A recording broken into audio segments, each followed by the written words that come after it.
Lutka, ki predstavlja Ivana Hribarja, ima njegov originalen cilinder, telovnik in pa frak. Marija pa nosi originalno samo čevlje in pa zlat medaljon. Marijo Ivan Hribar sreča v družini nekega prijatelja, ljubljanskega advokata, leta 1908.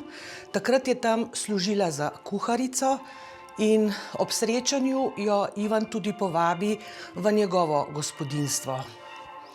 Marija je bila takrat stara 27 let, Hribar je bil več kot 30 let starejši od nje in težko si predstavljamo, kaj je v bistvu razmišljalo mlado dekle, da se je odločilo oditi Hribarju, ki je bil že takrat dosti bolehen, izredno zahteven življenjski sopotnik, ampak to je vzela v zakup zato, da je bila pač gospa, v zakup zato, da bo lahko nosila gosposke obleke, hodila na kulturne prireditve, ne pa tudi družabne prireditve, kajti tam je pa naletela na opravljivo ljubljansko ženstvo in Hribar se je pravzaprav pri teh uradnih nastopih izogibal in Marije največkrat ni jemal s seboj.